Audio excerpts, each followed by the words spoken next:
All right, I want to talk about when do you actually change your strings? How do you know when it's time? For some of you, the answer to that question is pretty easy. You gunk up your strings really bad because your hands are acidic or not super dry or whatever, and you just gunk up your strings. For others, like myself, who have wildly dry hands, it's a bit harder to tell when you need to change your strings. So this guitar is absolutely ready for a string change. And it's not that the strings feel or sound like they've lost anything, right? Let me give you my take on new strings, what I like, okay? I use D'Addarios pretty much exclusively. I have a lot of the NYXLs, but I also have just a lot of the old school XL 110s or whatever. Like I use 10s and 11s, and I use some 10.5s. I don't know if you've seen those sets. I've got some here in my workbench. I want to take a couple seconds and tell you about something I'm going to give away for free through this channel that I think you are really going to like and get a lot of mileage out of. We're going to discuss 5 sounds that every guitar player needs to have an absolute mastery of. From tremolo, how to use all the different wave shapes and kinds of tremolo, speed and depth considerations, reverb, spring versus plate versus big ambient pad reverb. What are the considerations there? We're going to talk about delay, a good slapback, a good solo enhancing delay, rhythmic delays, and then you can do some sort of bed type stuff too, where it's not quite a reverb, it's not quite a delay, it almost sounds like something in between and functions as both, kind of. And we'll talk about overdrives. We'll talk about how to dial in good sounds with pedals so that you don't just hear pedal. That's a big pet peeve of mine. I hear a lot of guitar players step on an overdrive pedal and then all I hear is pedal. I don't hear the amp, I don't hear the guitar as much. I hear that compressed, solid state, expensive clipping thing of the pedal, you know.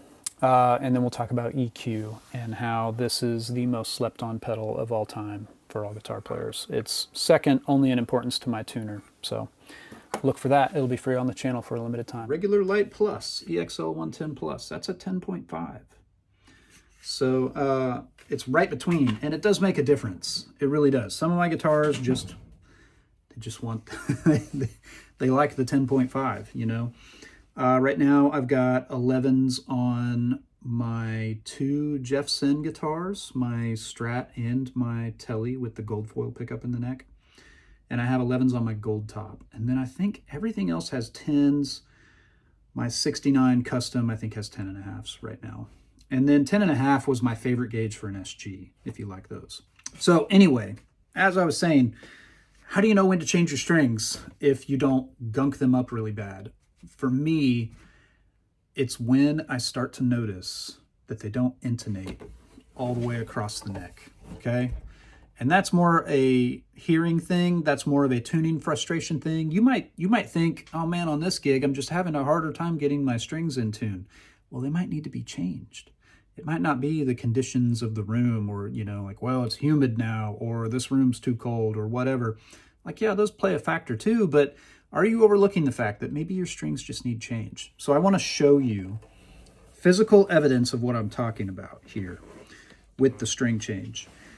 What I always notice when my strings won't intonate well, and it's not usually all the way across the neck right at once. I get the open strings in tune, and then something somewhere on the neck sounds out of tune, some chord up high or whatever. Like,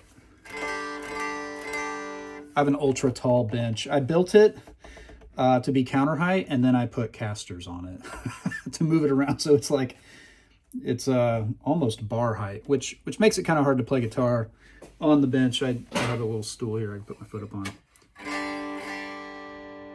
Like, that sounds decent, but I notice elsewhere on the neck that chords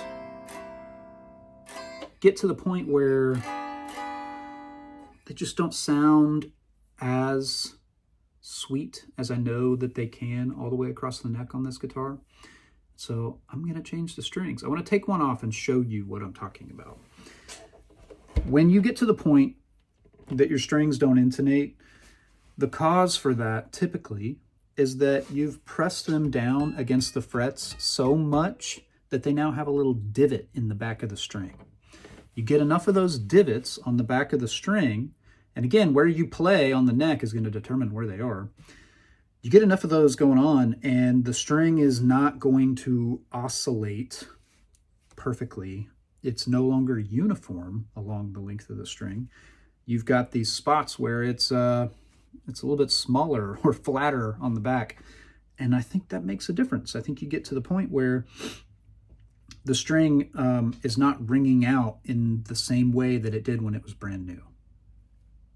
That's as simple as I can describe it. I think that's the case. I'm happy to be shown that I'm wrong, but it just seems to correlate. Again, that's all I'm claiming here.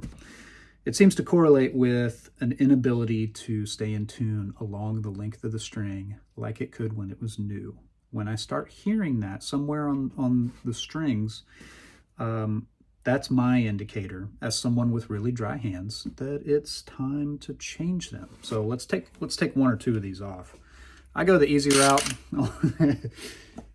I'm trying to work smart, not hard here. I don't like using hand winders really. So let's just take the D string off and see what we get. Now the thing to remember for me, I got this sweet little string winder, peg winder from Planet Waves. The thing is that it's reverse what you think when you're building something righty-tighty, lefty-loosey. Here, it's righty-loosey, okay?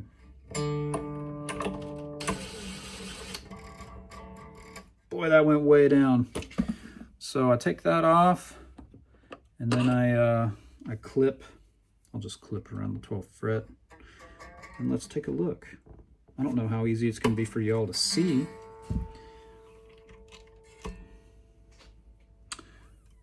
But man, I can feel every fret. There's no way. Oh yeah, you can kind of see, you can see at least the dirt. See all those little marks on the string? I mean, if I turn it this way, you don't see them. Those are on the backs. And if I spin the string here in front of the camera, you can see it. They go away. That's because that is where the string hits the fret, and you can feel it. You can feel that it flattens out. It messes up the wrap. This is a wound string, so it messes up the windings. That's why it doesn't intonate anymore. So even if you're like me and you have really dry hands and you never gunk up your guitars, or say you kind of have medium dry hands, they're not super acidic. I've got friends that play guitar in the session scene here who just about have to change strings on every session because they have really clammy hands that can gunk up their guitar really well, really quickly, and that'll foul up strings and make them sound bad too, you know. But for me, it's when I get to this point of these flat spots, and it's just, I love that you can see this. Like, this is so great. And then if you turn it, nope, just looks kind of like a normal string, and you get it about back around and you can see all those spots. That's what I'm talking about. Those flat spots will keep your string from properly intonating. So when you get frustrated thinking that your guitar just isn't responding to the tuner well, and you think, well, maybe it's the room I'm in, or maybe it's the fact that it sat in the car on the way here to the gig or whatever, consider also, how long has it been since you changed strings? For me, working consistently, I do get like a month or two out of a set of strings. That's going to make so many people mad. I mean, on my guitars that I play a lot, maybe a little less, you know. But it's just, how many times am I pressing the string down into the dang fret and creating this, all these flat spots that keep it from intonating. So maybe that's the case. And if you're running strings that you've had for years, maybe it's time. Maybe it's time to change them, you know. I don't love the sound of brand new strings.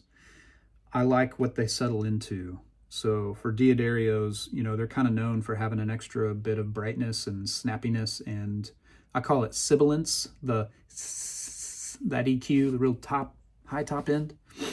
If you got that, that'll go away pretty quickly with the D'Addarios. And I don't love that. I like what they settle into after playing them for 5 or 10 minutes after I put them on.